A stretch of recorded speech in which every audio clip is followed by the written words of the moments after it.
Neste momento, Deus, através desta emissora, leva até você mais um programa de fé, com mensagens, hinos e orações a seu favor.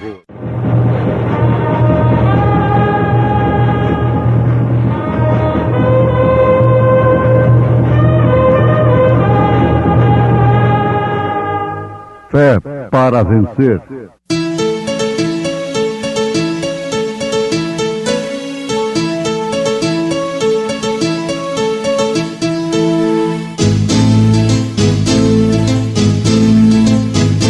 Mensageiro, Deus enviou seu profeta, seu profeta Este som de alarido retumbando está, retumbando está. E as águias de Deus, e as águias de Deus já voando estão, já voando estão. William Branham foi seu nome e Deus foi com ele, e Deus foi com ele. E a coluna de fogo sempre lhe seguiu, sempre lhe seguiu. A palavra ele pregou, a palavra ele pregou com fidelidade. Porque todos quantos fostes batizados em Cristo, já vos revestistes de Cristo.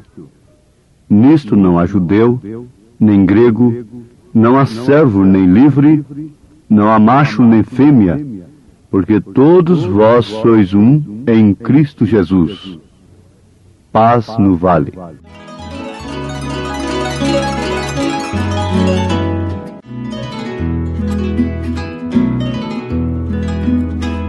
Cansado estou, mas procuro o Senhor. Ele é a voz que eu almejo ouvir. Na gloriosa manhã, porém à noite a dormir, haverá paz no vale pra mim. Haverá paz no vale pra mim, eu sei. Haverá paz no vale pra mim, Senhor, eu sei. Nem a sombra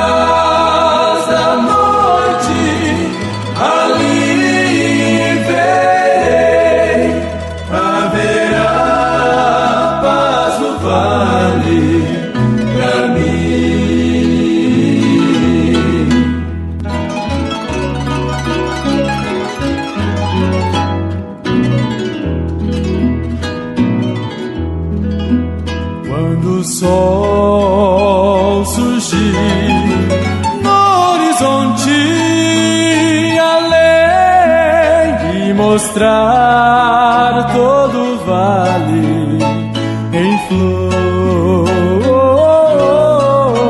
Bem ali quero estar, muito alegre a cantar na presença do meu Senhor. Haverá paz no vale pra mim, eu sei. Haverá paz no vale pra mim, Senhor, eu sei. Nem a sombra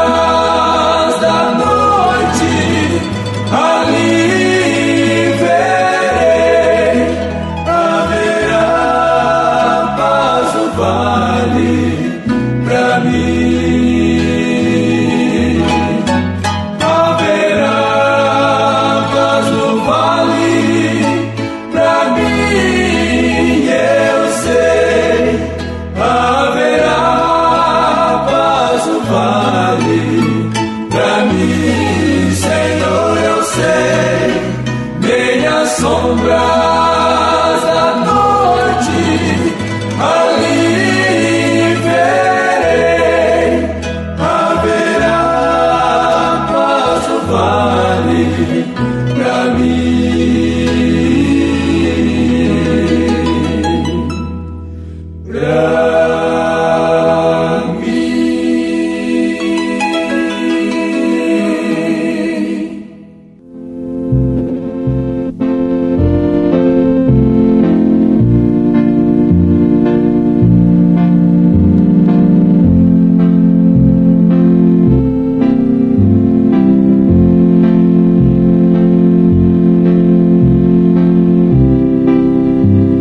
ouvintes, a mulher carrega em si um tipo muito importante.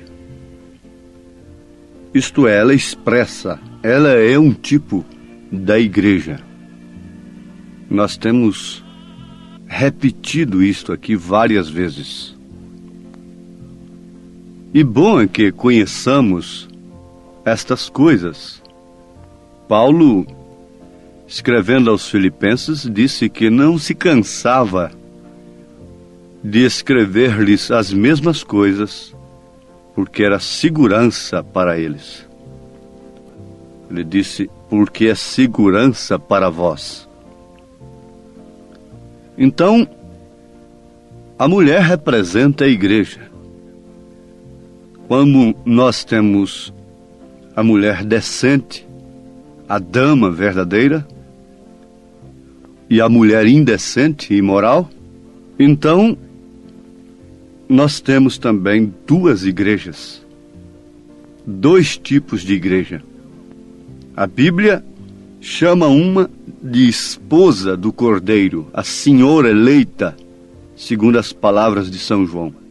E a mesma Bíblia qualifica a outra de prostituta, que tem se prevaricado com os reis da terra.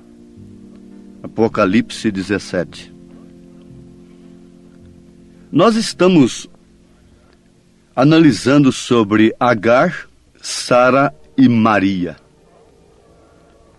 Agora, Paulo, escrevendo aos Gálatas, capítulo 4, fala desta alegoria. O que seria alegoria?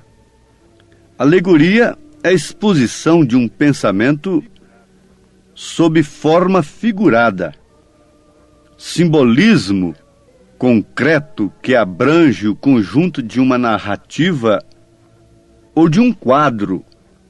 Vocês notem que o Velho Testamento é um quadro de Deus. Se você pega uma pintura, ela está expressando um pensamento, aquilo é uma alegoria. Muitos quadros são simbólicos. Então são quadros alegóricos. Não é certo? A Bíblia tem esses quadros, especialmente no Velho Testamento. E ela traz a narrativa destes quadros, de maneira que cada elemento do símbolo corresponda com um elemento significado ou simbolizado. Agora, Paulo está dizendo então que o filho da livre é uma alegoria. O filho da livre, que é Sara, é Isaque, como se trata de uma alegoria, de um símbolo que corresponda ao verdadeiro elemento para o qual ele aponta, aquele símbolo aponta. Então aponta para Cristo. Aí está um quadro tão lindo. Isaac saindo para o campo e Rebeca vindo montada numa força, num poder do camelo, sob a liderança de um mensageiro, ao encontro do noivo. Você poderia pintar esse quadro? Que quadro alegórico, não é? Simbólico, profundo e de suma importância para a Rebeca do Senhor Jesus Cristo nesta era, para a noiva do Isaque, do filho da promessa. Deus fez promessa a Abraão deste filho sob o qual as nações seriam abençoadas. Já constatamos que este é Jesus. Aos Gálatas capítulo 3, versículo 13 em diante, para não lermos todo o capítulo, mas vocês podem ler pensando nisto, aos Gálatas 3, aos Gálatas 4. Então nós vamos encontrar aqui, Cristo nos resgatou da maldição da lei, fazendo-se maldição por nós. Porque está escrito, maldito todo aquele que for pendurado no madeiro, para que a bênção de Abraão chegasse aos gentios, por intermédio de quem? Eu faço a pergunta. A Bíblia vai nos responder. Por intermédio de Isaque? Não, a Bíblia responde, Gálatas 3,14, por Jesus Cristo. Então essa promessa a Abraão, deste filho sob o qual as nações seriam abençoadas, é o Senhor Jesus Cristo. E para que pela fé nós recebamos a promessa do Espírito, Paulo está dizendo, irmãos, como homem falo, se o testamento de um homem for confirmado, ninguém o anula, nem o acrescenta. Ora, as promessas foram feitas a Abraão e a sua posteridade. Não diz, e as posteridades, como falando de muitas nações, né? Mas como de uma só, e a tua posteridade, que é Cristo. Então está claro que aquela promessa se refere a Cristo, aponta para Cristo com um símbolo, através de Isaque, o que é uma alegoria. Paulo disse, mas nós, como Isaque, mas nós, irmãos, somos filhos da promessa como Isaque. Se Isaque veio pela promessa, nós temos vindo pela promessa. Deus prometeu um filho, e este filho veio, uma virgem concebeu e deu à luz um filho. Agora, a Bíblia está repleta de que nesta igreja, nesta mulher, seriam gerados filhos da promessa. Oh, isto é maravilhoso. Por isso, ouvintes, irmãos amados, é que ninguém deve pensar em arrebatamento. Nós estamos vendo aí discos de revelação do arrebatamento, mulheres gritando, delirando-se e outras coisas tanta. Tudo comércio, tudo ilusão, tudo fora de uma revelação perfeita de Deus. Eles dizem que tiveram uma revelação, não duvido, mas não combina com as Escrituras. Não se impressionem com estas coisas. Não se impressiones com ecos, como que num castelo assombrado, de vozes respondendo lá de longe. Não se impressionem com estas coisas, mas antes atentai com diligência para a palavra do Senhor, e sem a qual estaremos irremediavelmente perdidos. Porque não há arrebatamento a não ser para a semente real de Abraão. Oh, mas todos são de Deus, Deus ama todos, Deus é um bom pai, sim, Deus derrama chuva e sol sobre todos. É dever de todos nós amarmos aos filhos de todos, como a nossos filhos mesmos. Mas com quem temos responsabilidade? Com quem? A quem a lei responsabiliza pelos seus filhos? Os pais. Você deve levar para sua casa aquele que é seu filho, embora amando a todos os outros, que são filhos de outros. Assim também é Deus. Deus ama a todos, mas somente seus filhos estão sob sua responsabilidade.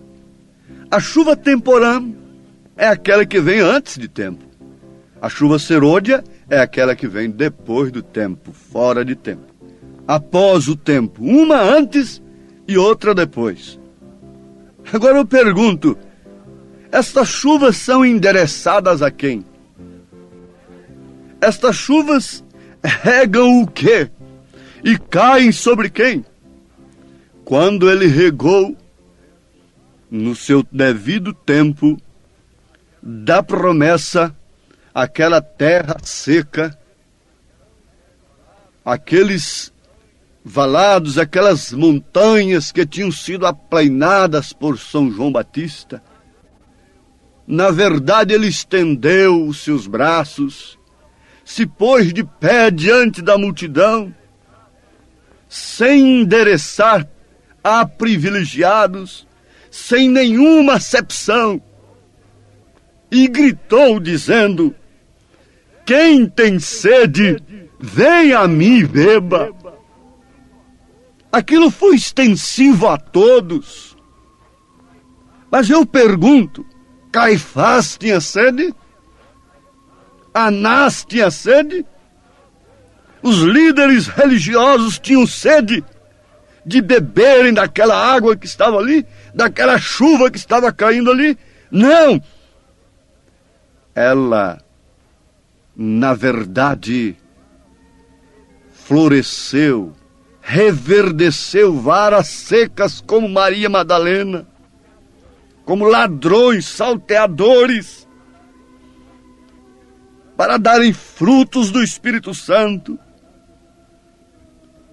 mas que, na verdade, fossem sementes de Abraão pela promessa. Não pôde fazer nada por Caifás. Não pôde umedecer a alma de Caifás, de Anás, mas encontrando-se com uma mulher, com uma filha de Abraão, que andava encurvada há 18 anos, ele a libertou naquele instante e disse de uma maneira que revelava a todos que, embora sendo filha de Abraão, estava escravizada por Satanás.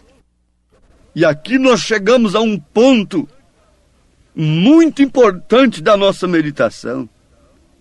Há filhos de Abraão por todas as alas religiosas, escravizados pelos credos, pelos dogmas. Mas o dia que eles ouvem, o dia que essa gota d'água, o dia que essa chuva cai sobre suas almas, são libertadas. Não importa há quantos anos de tradição. Ela estava há 18 anos andando encurvada, sob o jugo de tradições. Ela não suporta o peso que está sobre ela, porque eles atam fardos pesados, fardos de penitências, fardos de espíritos religiosos, não tocam sequer com o dedo neles. E ela estava encurvada, gemendo, clamando. Porventura não estamos nós falando nesta hora também a filhos da promessa, que andam gemendo, encurvados, sobrecarregados? Foi justamente numa hora desta que ele clamou: vinde a mim todos que estáis cansados e oprimidos, e eu vos aliviarei. Tomai sobre vós o meu jugo, e aprendei de mim, que sou manso e humilde de coração, porque o meu jugo é suave e o meu fardo é leve. Poderia um filho de Abraão tomar o jugo de Jesus Cristo como pesado? Poderia um filho de Abraão achar a sã doutrina, a mensagem do mensageiro da era, do profeta de Deus, uma mensagem pesada e insuportável? Não, absolutamente não. Como os levitas deram os dízimos ainda estando nos lombos de Abraão, e aquilo não foi peso para eles, aquilo não foi carga para eles, porque eles estavam nos lombos de Abraão. Assim também os filhos de Abraão nesses dias não são simplesmente dizimistas, apenas isto. Eles vão além disto. Jesus, parado ali junto ao altar, estava observando todos que levavam suas ofertas na arca do tesouro. Jogavam, colocavam ali suas ofertas, homens abastados, dando grandes ofertas, altos montantes de ofertas, parou seus olhos de misericórdia, aqueles olhos tão simples, mas que podiam enxergar além de toda aparência. Ele fixou aqueles olhares numa viúva que colocou ali apenas 2 dinheirinhos e viu que ela estava dando mais do que todos os demais. Isto quer dizer que se os outros fossem dar com o sacrifício que ela deu, eles teriam que ter dado muito mais do que eles tinham dado. Relativamente, ela deu mais do que a todos os demais. Eu não estou me fixando aqui em dinheiro. Eu não quero tomar isto aqui para incentivar dinheiro propriamente, que tem sido o alvo das religiões, que tem sido o alvo da paixão pelas almas que tem inundado os corações falsos de pregadores falsos. Eu quero ir além disto aqui. Eu quero encontrar alguém que está entregando a sua alma, o seu coração e o seu corpo. Não alguém que diz: toma minha alma, Senhor, enquanto meu corpo serve à vaidade, à sociedade, à mentira, aos vícios, ao pecado. Aquele por quem você é vencido, você se torna servo. Quando o homem é vencido pelo pecado, ele se torna servo do pecado. Mas quando ele é vencido por Deus, ele se torna servo de Deus. Suas inspirações, seus desejos são todos em cuidado dos negócios do Pai. Aí então vem a adoção. O filho era criado sob a tutela de mestres, tutores de responsabilidade, não sob professores corruptos, viciados, mas sob a tutela de tutores e mestres. Aos Gálatas capítulo 4, leiam isto. E quando ele chegava à idade de filho mesmo, então ele era vestido de branco, se tinha tido interesse pelas coisas do Pai. Então ele recebia a adoção de público, vestido de branco, que Deus fez com Jesus Cristo no Monte da Transfiguração. E desde então aquele moço podia falar no lugar do Pai, podia assinar no lugar do Pai, porque tinha recebido a adoção de filho. Somos filhos como Isaac, filhos da promessa. Isto mexe com suas entranhas, como mexeu com as entranhas de Isabel, quando Maria se aproximou dela, com a promessa de Deus dentro de si. Então dê água, alimente esse espírito que te convida a obedecer, a aceitar esta palavra, esta mensagem, esta promessa de Deus, em nome de Jesus Cristo. Amém.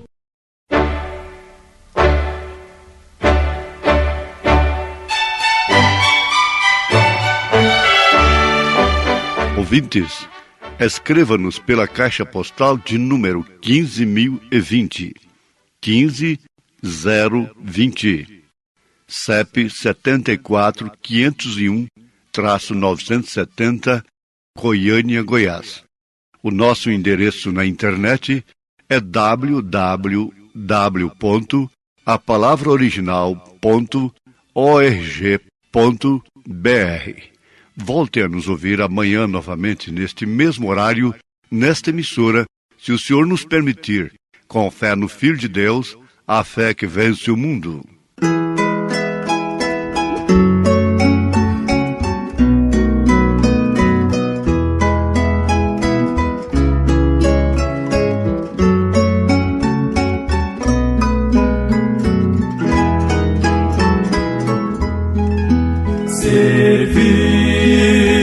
Jesus, que prazer sem igual, dele a salvação e vida eterna, é só com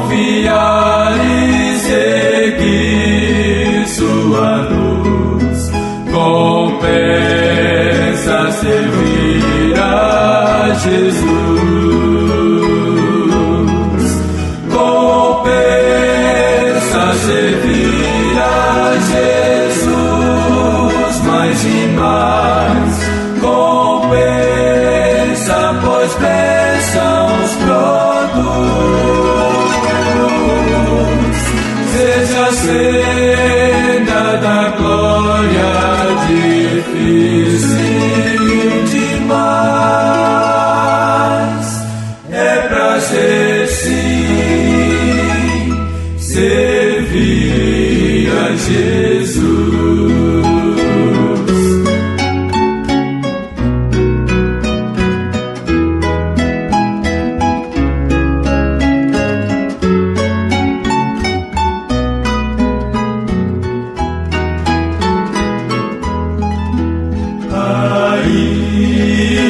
Que as sombras nos venham cercar e espinhos do mal nos possam magoar, o bom Redentor já sofreu sobre a cruz.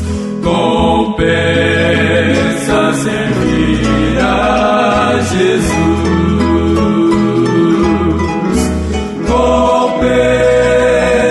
Servir a Jesus mais e mais. Compensa, pois bênçãos produz. Seja a senda da glória difícil demais.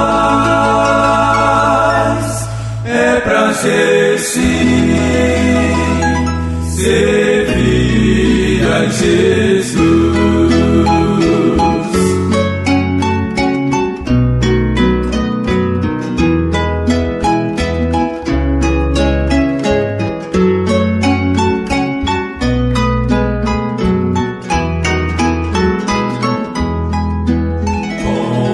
Compensa servir